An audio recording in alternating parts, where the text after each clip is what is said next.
Selamat datang di Desas-Desus, tempat di mana kisah horor mistis bersejarah dihidupkan kembali. Jika Anda pecinta cerita seram dan misteri yang penuh dengan sejarah gelap, bergabunglah dengan kami dalam perjalanan menegangkan ini. Dukung channel kami dengan subscribe dan aktifkan notifikasi agar Anda tidak ketinggalan setiap kisah menakutkan dan fakta mistis yang akan kami ungkap. Jadilah bagian dari komunitas kami yang berani mengeksplorasi sisi gelap sejarah. Di tengah hutan tua di Purbalingga, Jawa Tengah, sebuah perusahaan perkebunan karet baru-baru ini memulai proyek besar. Lahan yang dulunya merupakan hutan lebat dan mistis, kini mulai dibersihkan untuk penanaman karet. Pekerja-pekerja dari berbagai daerah datang untuk mengerjakan proyek tersebut. Penuh semangat dan harapan untuk mendapatkan keuntungan dari pekerjaan baru. Namun, mereka segera merasakan adanya keanehan di sekitar hutan. Pada malam pertama, beberapa pekerja melaporkan mendengar suara-suara aneh seperti langkah kaki berat dan bisikan lembut di tengah malam. Mereka merasa seolah-olah ada sesuatu yang mengawasi mereka. Seorang pekerja bernama Joko mengaku melihat sosok gelap yang melintas di antara pohon-pohon karet. Saat dia menceritakan pengalamannya kepada rekan-rekannya, mereka hanya menganggapnya sebagai hayalan akibat kelelahan. Beberapa hari kemudian, keanehan semakin meningkat.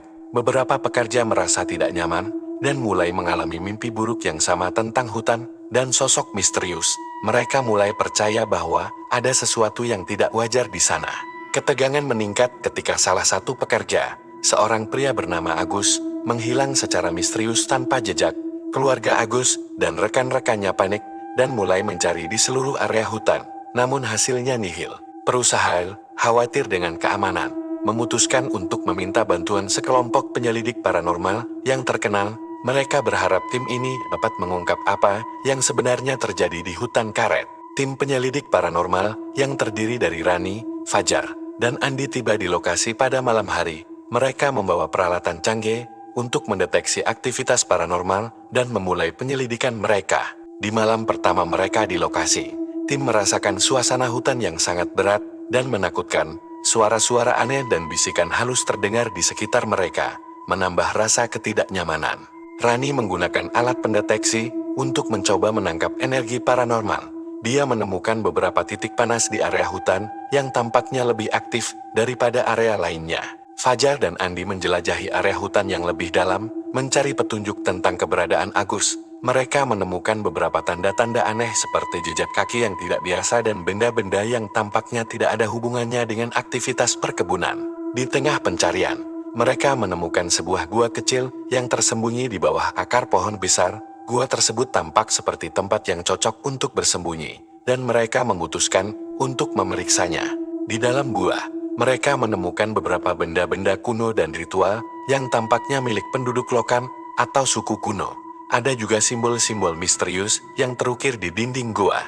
Rani memutuskan untuk melakukan ritual kecil untuk mencoba berkomunikasi dengan roh atau entitas yang mungkin ada di dalam hutan. Dia berharap ini akan memberikan petunjuk tentang keberadaan Agus. Saat Rani melakukan ritual, suasana di sekitar gua menjadi semakin tegang. Suara-suara aneh mulai terdengar lebih keras, dan suhu di sekitar mereka turun drastis. Tiba-tiba, muncul sosok bayangan gelap di pintu masuk gua. Sosok tersebut tampak seperti seorang pria tua dengan mata merah menyala, dan pakaian kuno. Sosok ini mulai berbicara dalam bahasa yang tidak bisa mereka mengerti. Sosok tersebut mengklaim bahwa hutan karet adalah tempat suci yang dilindungi oleh makhluk halus. Dia mengatakan bahwa kehadiran mereka telah melanggar sumpah dan mengganggu kedamaian tempat tersebut. Tim penyelidik merasa tertekan dan mulai meragukan niat sosok tersebut. Mereka berusaha untuk tetap tenang dan terus menggali informasi lebih lanjut tentang apa yang sebenarnya terjadi di hutan karet. Rani dan tim kembali ke area perkebunan untuk mencari lebih banyak petunjuk. Mereka menemukan jejak-jejak kaki Agus yang membawa mereka ke arah hutan yang lebih dalam. Di tengah perjalanan, mereka merasakan kehadiran yang sangat kuat. Suara-suara bisikan menjadi semakin jelas, dan mereka merasa seolah-olah dikelilingi oleh makhluk halus yang tidak terlihat. Mereka tiba di sebuah clearing di tengah hutan, di mana mereka menemukan sebuah altar kuno yang tampaknya digunakan untuk upacara-upacara ritual. Di sekitar altar, ada tanda-tanda ritual yang belum selesai. Rani menyadari bahwa mungkin Agus terlibat dalam ritual yang salah dan menjadi korban dari kekuatan supernatural di hutan. mereka harus menyelesaikan ritual tersebut untuk membebaskan Agus. Tiba-tiba, mereka mendengar teriakan dari arah hutan. Mereka mengikuti suara tersebut dan menemukan Agus yang sedang terikat di sebuah pohon besar. Agus tampak sangat lemah dan ketakutan. Saat mereka mencoba membebaskan Agus, sosok bayangan gelap yang sama muncul lagi, tampak semakin marah dan agresif. Sosok tersebut mencoba menghentikan mereka dan melindungi tempat tersebut. Fajar berusaha menghadapi sosok bayangan tersebut, sementara Andi dan Rani bekerja untuk membebaskan Agus. Mereka melakukan usaha terbaik mereka untuk menyelesaikan ritual dan mengusir sosok tersebut. Rani mulai melakukan doa dan mantra untuk menenangkan roh dan meminta izin untuk menyelesaikan ritual. Suasana menjadi semakin tegang dan energi di sekitar mereka sangat kuat. Ketika ritual mendekati akhir, sosok bayangan mulai menghilang dan suara-suara bisikan menjadi semakin tenang.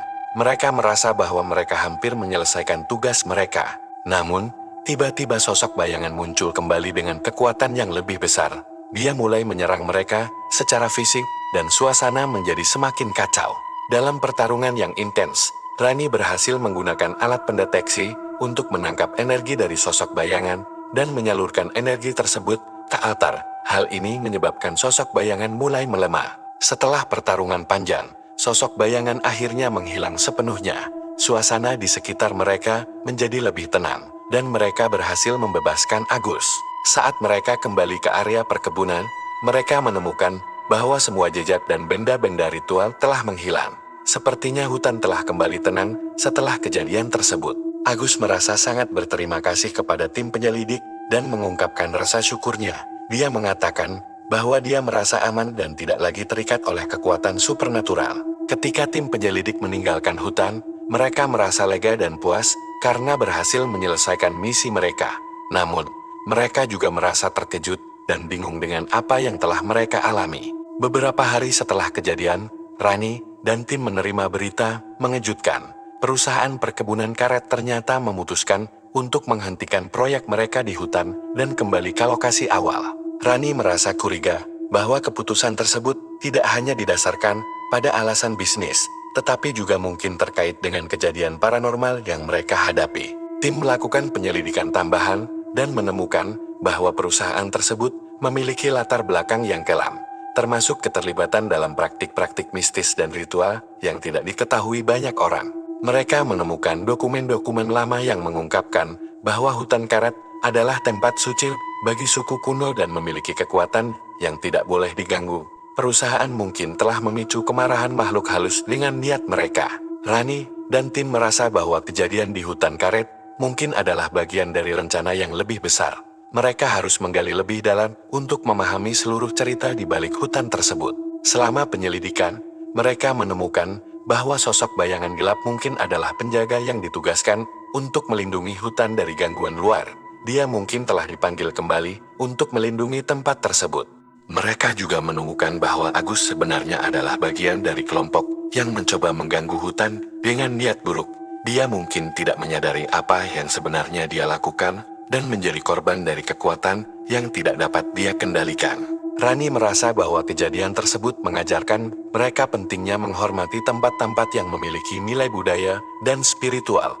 Mereka harus lebih berhati-hati dalam menjalani proyek dan kegiatan di tempat-tempat yang memiliki sejarah mistis. Tim penyelidik kembali ke lokasi untuk memberikan penghormatan dan meminta maaf kepada roh-roh yang mungkin masih ada di hutan. Mereka berharap ini akan menenangkan makhluk halus dan mencegah kejadian serupa di masa depan. Setelah memberikan penghormatan, mereka merasa bahwa suasana di hutan menjadi lebih damai dan tenang. Mereka merasa bahwa mereka telah melakukan hal yang benar dan menyelesaikan misi mereka dengan baik. Agus juga mengalami perubahan setelah kejadian tersebut. Dia menjadi lebih sadar akan kepercayaan dan ritual lokal dan berusaha untuk membantu menjaga agar tidak ada lagi gangguan di hutan.